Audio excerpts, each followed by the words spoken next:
Assalamualaikum warahmatullahi wabarakatuh. Nama saya Silvania dengan NIM 211101010042 dari Prodi Pendidikan Agama Islam dari kelas A1. Di sini saya akan memenuhi tugas mata kuliah Sosiologi Pendidikan Islam yang akan menjelaskan mengenai mobilitas sosial dalam lembaga pendidikan. Sebelum saya menjelaskan secara lengkap mengenai mobilitas sosial dalam lembaga pendidikan, saya akan menjelaskan terlebih dahulu mengenai apa sih pengertian pendidikan dan mobilitas sosial. Yang pertama yakni pendidikan. Pendidikan secara bahasa, dalam bahasa Inggris pendidikan bisa disebut dengan education yang mengandung pengertian yaitu bimbingan dan pengembangan. Jika dalam bahasa Arab, education atau pendidikan berasal dari kata at-tarbiyah, at-ta'lim, dan at-ta'dib, yang jika diterjemahi berarti pendidikan mempunyai pengertian bimbingan dan pengarahan. Jadi, secara istilah, pendidikan merupakan cara pendewasaan anak didik atau masyarakat dengan cara tertentu, sehingga bisa mempunyai potensi diri, kemampuan, intelektual, dan sebagainya yang sesuai dengan kebutuhan dirinya guna untuk menghasilkan sumber daya manusia yang unggul. Pada pelaksanaannya, pendidikan ini tidak bisa berdiri sendiri, akan tetapi pendidikan membutuhkan objek dalam mencapai tujuannya. Pendidikan di sini dapat dibagi menjadi 3. Yang pertama adalah pendidikan formal, yang kedua pendidikan non-formal, dan yang ketiga yaitu pendidikan informal. Pendidikan formal adalah pendidikan yang diselenggarakan dan diatur oleh lembaga sekolah, baik itu diatur oleh pemerintah maupun tidak. Contohnya yaitu seperti sekolah dasar, sekolah menengah pertama, sekolah menengah ke atas, dan sebagainya. Yang kedua yakni pendidikan non-formal. Pendidikan non-formal merupakan pendidikan yang diselenggarakan oleh lembaga yang ada di lingkungan masyarakat selain sekolah. Contohnya yaitu seperti kursus, lembaga bimbingan sekolah, pondok pesantren, dan lain sebagainya. Yang ketiga yakni pendidikan informal. Pendidikan informal adalah pendidikan jalur keluarga atau masyarakat yang tidak terikat atau teratur oleh lembaga dan tidak membutuhkan waktu kapan harus dilaksanakannya pembelajaran tersebut. Contohnya yaitu pendidikan budi pekerti, pendidikan agama, dan sebagainya yang sudah dididik dalam keluarga tersebut. Yang kedua yaitu pengertian mobilitas sosial. Menurut beberapa pendapat, mobilitas sosial mengandung pada 2 pengertian atau 2 maksud. Yang pertama yaitu mobilitas sosial berarti berubahnya kedudukan masyarakat dari satu bagian ke bagian yang lain. Contohnya yaitu seperti pekerja buruh yang dulunya mendapat upah yang sangat tinggi, maka kemungkinan besar juga pekerja buruh tersebut nantinya akan mendapat upah yang lebih rendah daripada sebelumnya. Yang kedua yaitu mobilitas sosial mengandung pengertian yaitu berpindahnya individu dari bagian sosial satu ke bagian sosial yang lainnya. Seperti contoh yaitu berbedanya kedudukan sosial antara individu satu dengan individu yang lainnya. Jadi, dapat disimpulkan bahwa pengertian mobilitas sosial secara istilah adalah adanya migrasi dari individu atau kelompok orang dari status sosial satu dengan status sosial yang lainnya. Mobilitas sosial ini selalu ada pada masyarakat, terutama pada masyarakat modern. Masyarakat modern di sini selalu memberi kesempatan terhadap adanya mobilitas sosial dibandingkan dengan masyarakat pada zaman dahulu. Setelah kita mengetahui mengenai pengertian dan maksud dari pendidikan dan mobilitas sosial, pasti kita bertanya-tanya apa sih hubungan antara pendidikan dan mobilitas sosial tersebut. Di Indonesia, di negara kita, terdapat hubungan antara pendidikan dan mobilitas sosial. Di sini, pendidikan membuka kesempatan untuk berpindah dari kedudukan rendah ke kedudukan yang lebih tinggi. Karena pendidikan ini dianggap sebagai pelopor dalam mobilitas sosial, di mana pendidikan dianggap sebagai media untuk mencapai status sosial yang lebih tinggi, yang lebih baik daripada sebelumnya. Hubungan mobilitas sosial dengan pendidikan dipengaruhi oleh adanya keleluasan guna memperoleh pekerjaan sesuai dengan kriteria pendidikannya. Sehingga Jika mobilitas sosial ini semakin baik, maka peluang untuk memperoleh pekerjaan itu juga akan semakin baik pula. Dalam hal ini, pendidikan merupakan media atau jalan tengah untuk meningkatkan status anak atau masyarakat dari golongan status rendah ke golongan yang status yang lebih tinggi. Di mana dalam pendidikan, semua anak dari kalangan manapun berhak berpendidikan, mengenyam sekolah, belajar dengan buku yang sama, berseragam yang sama pula, dan sebagainya, baik itu anak didik dari golongan tinggi maupun dari golongan rendah. Sehingga dari hal-hal tersebut, pendidikan dan mobilitas sosial itu mempunyai hubungan yang sangat erat. Kemudian saya akan menjelaskan mengenai bentuk-bentuk mobilitas sosial. Bentuk-bentuk mobilitas sosial ini dapat dibagi menjadi dua bagian. Yang pertama adalah mobilitas sosial vertikal dan yang kedua adalah mobilitas sosial horizontal. Mobilitas sosial vertikal adalah berpindahnya perseorangan dari kedudukan sosial masyarakat yang lebih tinggi maupun rendah atau naik turun pada kedudukan sosial masyarakat yang lain. Mobilitas sosial ini merupakan jalan yang memindahkan dari kedudukan yang lebih rendah pada kedudukan yang lebih tinggi. Adapun mobilitas sosial vertikal ini dapat dibagi menjadi dua bentuk lagi, yaitu yang pertama adalah gerak mobilitas sosial ke bawah atau bisa disebut dengan sinking sosial, dan mobilitas sosial ke atas, yaitu bisa disebut social climbing. Saya akan menjelaskan mengenai apa sih gerak mobilitas sosial ke bawah itu atau disebut sinking sosial. Gerak mobilitas sosial ke bawah atau sinking sosial adalah suatu migrasi elemen penduduk dari kelompok sosial tinggi ke kelompok yang lebih rendah kedudukannya. Gerak mobilitas sosial ini menurun disebabkan oleh adanya kepensiunan jabatan, faktor usia lanjut, penggusuran, dan sebagainya. Contohnya adalah penurunan jabatan karena adanya sebuah kesalahan, siswa yang tidak naik kelas, dan lain sebagainya. Yang kedua yaitu gerak mobilitas sosial ke atas atau bisa disebut dengan social climbing. Merupakan migrasi elemen penduduk dari kelompok sosial yang rendah menuju ke kelompok sosial yang lebih tinggi. Contohnya yaitu seperti pedagang kecil yang dulunya hanya mempunyai usaha atau toko-toko kecil-kecilan yang kemudian dengan kerja kerasnya ia bisa mempunyai toko-toko besar atau cabang toko yang lainnya, sehingga banyak yang bisa menyebut dia yaitu sebagai pengusaha besar. Saya dapat mencontohkan yang lain dari gerak mobilitas ke atas ini, yaitu seperti seorang guru yang telah diangkat menjadi kepala sekolah yang semula menjadi guru atau staf biasa, lantaran dengan kecerdasan dan loyalitas beliau bisa dapat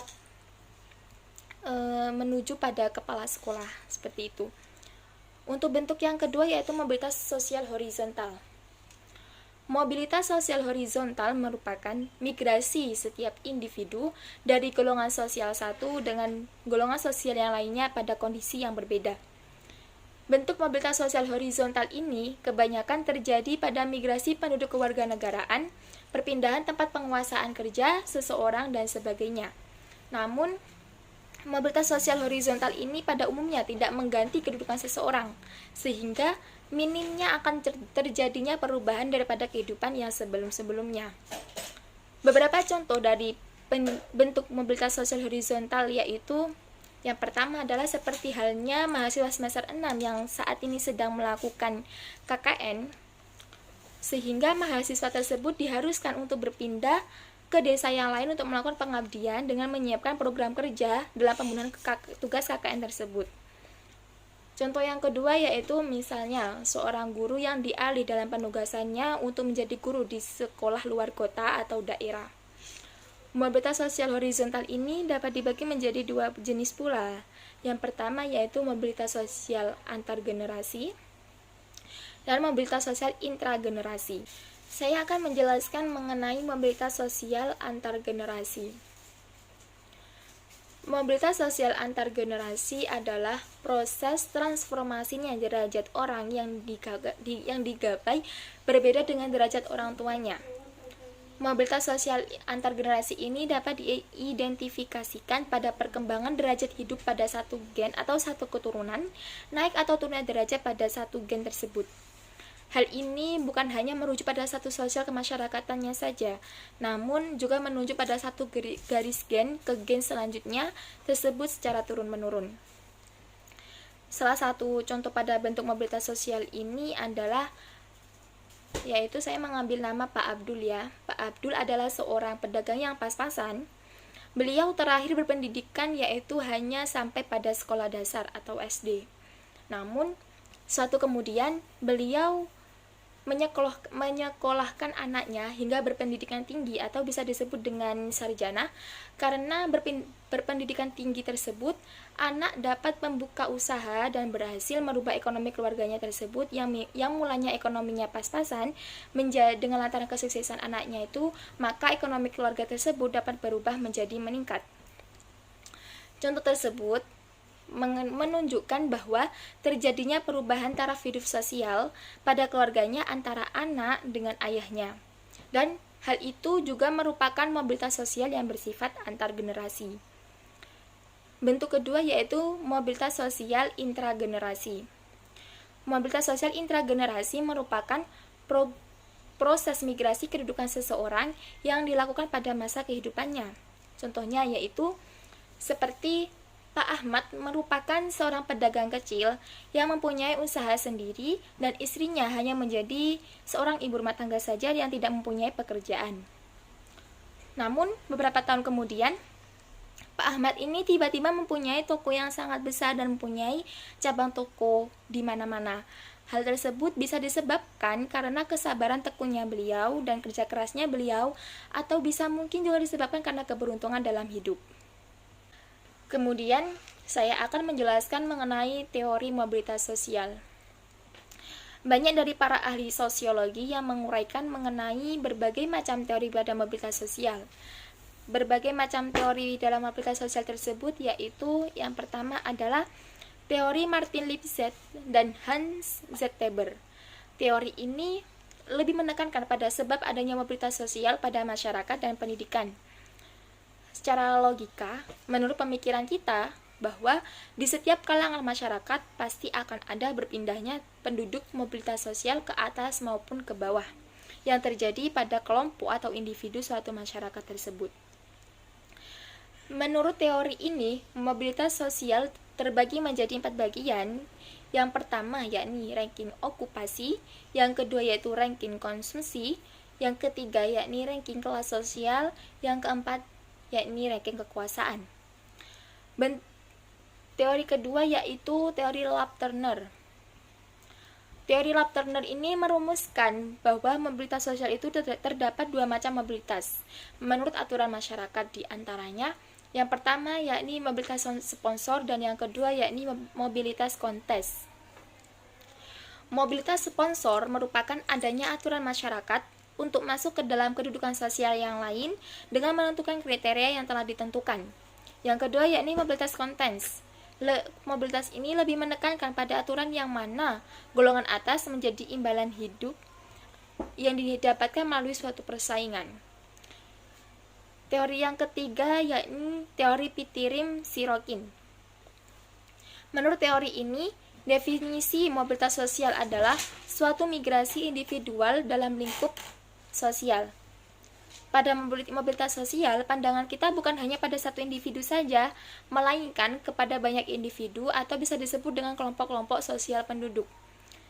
Menurut teori ini, mobilitas sosial dapat dibagi menjadi 2 bagian. Yang pertama yakni mobilitas sosial horizontal dan yang kedua yakni mobilitas sosial vertikal. Selain pendidikan dan mobilitas sosial memiliki hubungan yang sangat erat, sekolah dan mobilitas sosial juga pastinya mempunyai hubungan yang sangat erat.